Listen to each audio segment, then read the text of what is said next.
This melody for this goddess is a melody that I wrote for my second album of songs influenced by my journeys in India. The words are a direct translation of a beautiful prayer for the goddess that is recited several times a year during the celebration of the 9 nights of Durga. It's an invocatory prayer that calls upon the goddess in all forms. So it mentions many of forms that the goddess takes in our lives. Or in other words, the many ways that the divine shows up in our embodied, non-dual lives. The holiday that this prayer is sung during is called Navarati, or the 9 nights of the goddess. During those 9 nights, the goddess kills 2 demons that were plaguing the earth. And every year, this is reenacted.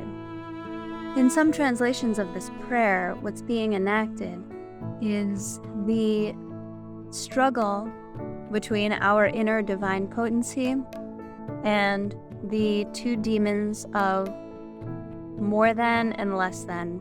More than being our own ego, and less than being our self-comparison to others. So in other words, we're struggling with our need to be more or less than anyone else.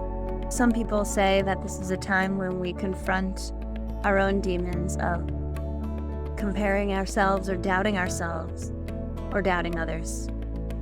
The most common time of year to celebrate this holiday in India is during the autumn, in the months of September or October, in the first fortnight of the bright moon. So quite often, these 9 nights line up with the 9 nights between Rosh Hashana and Yom Kippur. So in my own multicultural observance, I've often made note of the concurrent occurrence of these holidays and also their similar symbolism, because in Jewish tradition, during this time period between Rosh Hashana and Yom Kippur, we have a strong call to confront our own selves. And during the 9 nights of Durga, we also have that same opportunity. On the 10th day, which happens to fall on Yom Kippur Day, it's a holiday called Vijaya Dashami, the 10th day when the goddess is victorious. And it's a celebration. And I think in some ways in the Jewish tradition, the opposite happens. It's the day when we have our final chance. But once we do that confronting and once we pass through that gate, it's also a celebration. It's a big moment of release. So during this holiday of Navarati, on each of these 9 nights, a different aspect of the goddess is invoked, because it's the goddess's power that has the ability to destroy these inner demons that we are confronting. So on some nights we need to call in her brute force, and some nights we need to call in her deep darkness. On other nights we call in her wisdom, her creativity, and her passion. The goddess is invoked by singing her praises. And that's where this chant originally comes from. Ya Devi Sarva Bhuteshu Shakti Rupena Samstita Namastasyai Namastasyai Namastasyai Namo Namaha. Ya Devi, this goddess, Sarva Bhuteshu. Sarva means all, and Bhuteshu means Bhut is the earth, and Bhuteshu means within the earth, within all earthly things, within all matter. The goddess resides within all matter. Ya Devi Sarva Bhuteshu Matre Rupena Shakti Rupena. In the form of the mother, in the form of power. There's so many beautiful things that are called in this prayer, in the form of intellect, in the form of the shadow, in the form of faith, in the form of peace, in the form of delusion. All of these ways the goddess shows up. Namastasyai. I humble myself. I humble myself to you as you appear to me in these forms, so that I can receive your teachings and your blessings from them. So beautiful. I personally had some very powerful experiences when I lived in India, celebrating this holiday alongside the billions of people who live there, who were just so in love with the divine feminine. And so this holiday has very personal meaning for me. And also, when I decided to record my translation of it and to write a melody for it, it was in honor of the remembrance of the power of observing such a holiday and using it as a way to face oneself and a way to call in divine grace through the enactment of humility.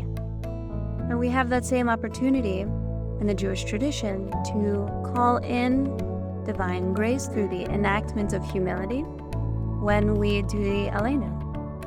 And Rabbi Shir has appreciated the melody that I've written for this prayer and its applicability to the Jewish service and what it calls in for us to be able to enact a way to receive, to enact a way to invoke divine grace, divine power, and also our own reverence. This prayer and this opportunity within the Jewish service is an opportunity for us to experience reverence through the action of bowing, of humbling ourselves.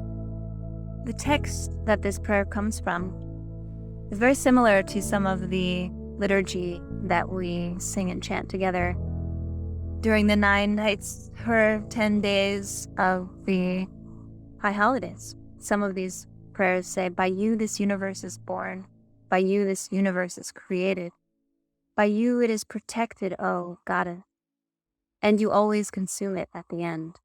O you who are the form of the whole world at the time of creation, you are the form of the creative force at the time of sustentation.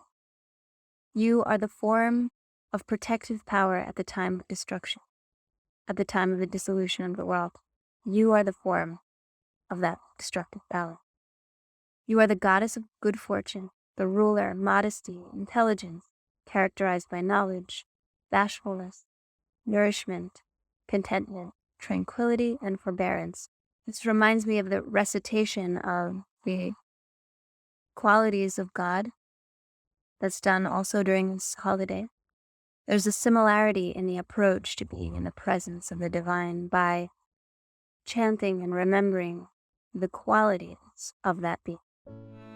Kol Hai means all life, and this 2-word phrase appears in a few places throughout the liturgy.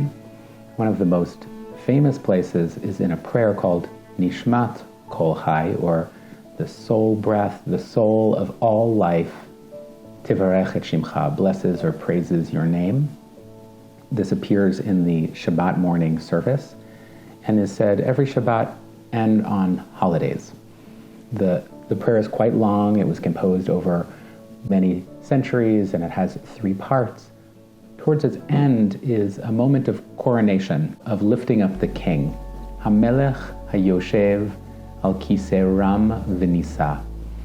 The king who sits on the high and exalted throne. Coronation or sovereignty, kingship, is a theme of Rosh Hashana, of the Jewish New Year. It's one of the reasons we sometimes see round challahs on the table. The roundness being the roundness of the year and the returning of the cycle. In fact, the prayer book we use during the high holidays is called a machzor, which means cycle, or the prayer cycle, but cycling through the seasons to a new year, a Rosh Hashana, the head of the new year. But those round challahs are also sometimes shaped to look like crowns because of this theme of coronation, the king who looks over the book of life. And we ask, Zochrenu l'chaim, melech chafetz b'chaim, remember us for life, the king who desires life. So kingship is very strong on the high holidays, and again, we say this every Shabbat, but in a post-patriarchal and gender-fluid approach to our text, this notion of crowning the king doesn't necessarily feel so resonant with where I begin, or where lots of us begin with prayer. In fact, when we say, Baruch atah Adonai Eloheinu melech haolam, blessed are you, God, King of the universe, we've for years been taking out the word melech, king, and replacing it with other God language that may be more resonant, like ruach haolam, spirit of the world, or el chai v'kayam, the living and eternal God. There are many alternatives to kingship, including queenship. And so when I learned Renée's beautiful melody, this goddess, it's one of my favorites from that album, I wanted to find a way that we could incorporate that melody and that song into our Shabbat prayer.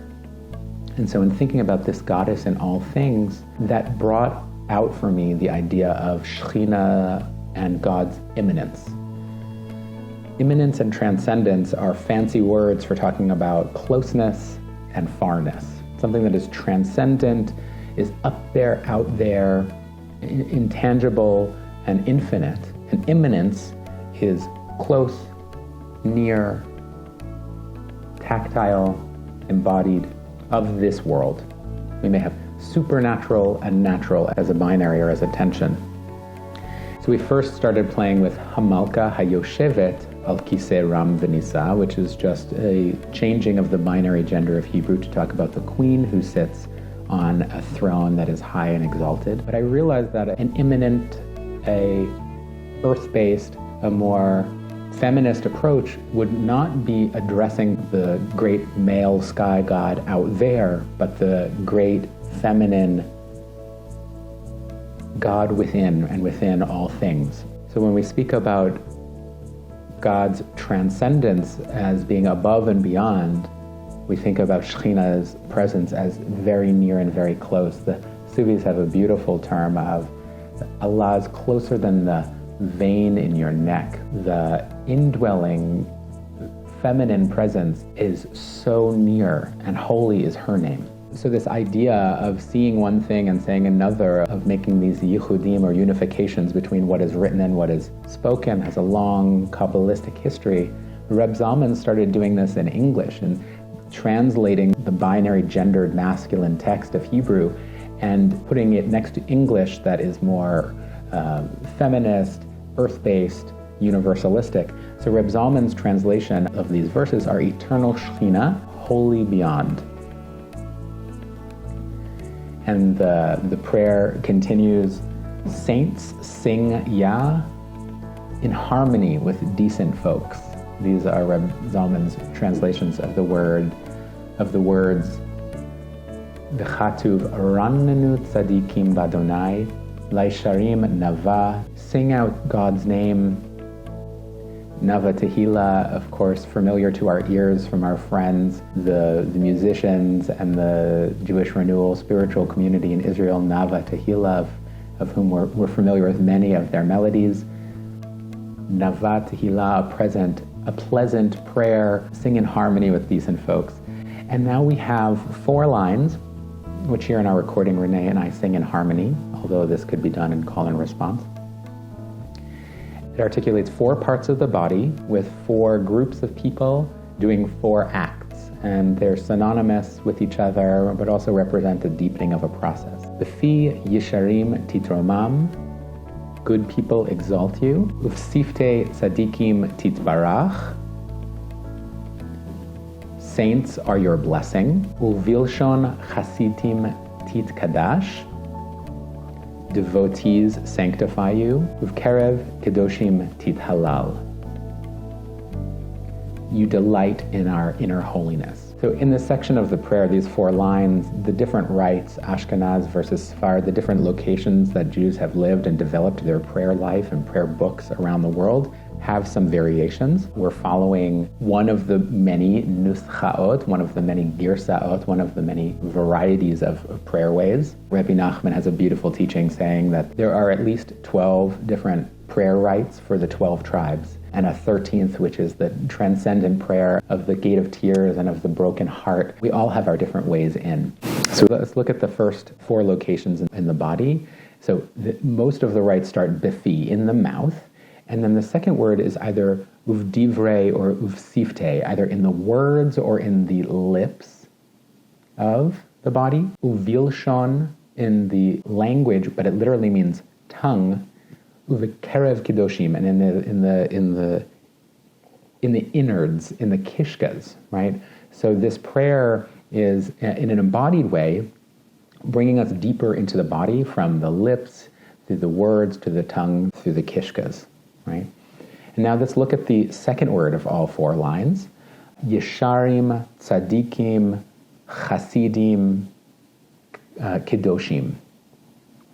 The upright, the righteous, the pious, and the holy. 4 qualities of devotion, and it's unclear to me whether these are separate groupings amongst us or different modes each of us take on. But you'll notice something very interesting, that this is an acronym looking down for the word Yitzchak, Isaac. And we'll come back to what that may mean in a moment. And now let's look at the verbs of action, the third word of these 4 lines. Titromam, Titbarach, Titkadash, Tithalal. To be exalted, Romem, again, another language of lifting up, of elevation. Titbarach, of blessing. Bracha, Nevarech, to bless. Titkadash, from holiness. Kedusha, to make kiddush, to sanctify. Tithalal, like hallelujah, to praise. And if we look at another acronym here, it's not in the first letter because these are verbs of action, so they take on a prefix. But if you look at the first letter of the root of these words, we have Rivka, which means Rebecca. So taken together, we have Isaac and Rebecca. Now, I'm not sure what the Mefarshim, the commentators on the prayer book, say about this.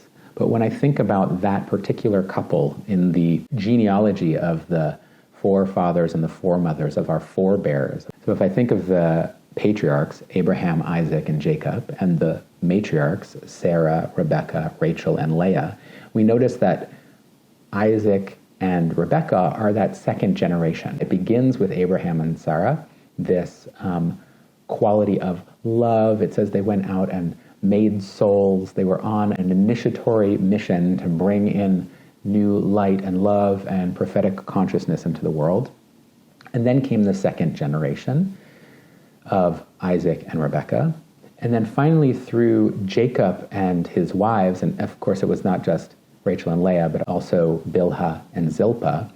But it was through Jacob that we come to Yisrael, come to the 12 tribes, and come to the many. In the paradigm of the Tao Te Ching, it says 1 becomes 2, 2 becomes 3, and 3 becomes many, or the 10,000 things. There's a sense that in that first generation is loving kindness. We talked about chesed in another teaching earlier, which is expansion. Gevura, which is limitation, constriction, or boundaries. And then tiferet, this third Kabbalistic sphera of balance or harmony. Having these 2 people here, Isaac and Rebecca, in the place of gevura or of constraint, in some way, and in their verticality of the way we approach this prayer and the deepening of our prayer, we see that by calling out to Shochen Ad, Marom V'Kadoshimo, the aspect of God that is utterly transcendent, and that inner, always present, always here, always clear aspect of God, we use the Gevura channel, the middle channel, the second generation, to live somehow in between both the transcendent and the immanent. Somehow, from the depths of our kishkas, all the way through our language and out into our lips, we become conduits for prayerfulness to this goddess in all things. Bowing to the unknowable vastness of this possibility, and also bowing to the earth in the form of creation, in the form of elation. I bow to you, bow to what is, bow to what is here. So now, there's yet another connection in this prayer to the liturgy and the time of Rosh Hashana. Aleinu l'shabeach la'adon hakol. The prayer Aleinu, which is quite a familiar prayer throughout the Jewish world in ending every single service, has a little bit of a bow in it. Ve'anachnu korim umishtachavim umodim. This little bow in this little prayer, the Aleinu prayer, actually comes from the Rosh Hashana service and became so beloved that it was tacked on to the end of the daily service, morning, noon, and night. But the Aleinu prayer itself comes from the special Rosh Hashanah service where there is a full prostration. Now, we could do a whole other video on the history of bowing and prostration in Jewish practice and in Islam and in other yogic traditions around the world, the power of how many synonyms there are for bowing. But on Rosh Hashanah, it's the one time that Jewish communities have retained this idea of full prostration. So connecting Renee's song of I bow, at the end of our track, we sing Aleinu l'shabeach la'adon hakol. It is upon us to praise the master of all. Now again, Adon, Adonai, a familiar word from the bracha formulation, Baruch atah Adonai. But Adonai means master, and in the same way we may have trouble with the God language around king, kingship, masculine lordship and power over. Adon, master, also has this master-slave dynamic that doesn't necessarily open our heart or connect us in a prayerful living mode for many of us. So I sing here, Le'eden hakol, to the socket of it all. Eden it's a flowery word for a windowsill. The adanim, the sockets, as they're described in the tabernacle, are the containers for the upright posts. So having this notion of receiving. Eden, if you spelled it with an ayin, pronounced it the same way, is the word Eden in Hebrew. So it's upon us to bless or praise the Eden of this world, the way that this physical universe is in some way a resting place, a windowsill, an oriel for the divine transcendence to rest upon. Latet gdula liotzeret bereshit. This line is almost the same from the prayer book. To ascribe greatness to the former of creation. Yotzeret, we've just used the feminine language instead of Yotzer bereshit. Yotzeret bereshit. I bow in the form of creation, I bow to you. So may this beautiful song and may these beautiful words and this practice be a process of integrating the mystery of transcendence and immanence, to laughing like Isaac and being beautiful and innocent in our service, carrying water like Rebecca, to be conduits for the transcendence and the immanence, to ascribe beauty and greatness in the form of creation. And may it truly be a holiday in the form of elation for you, for me, and for all life.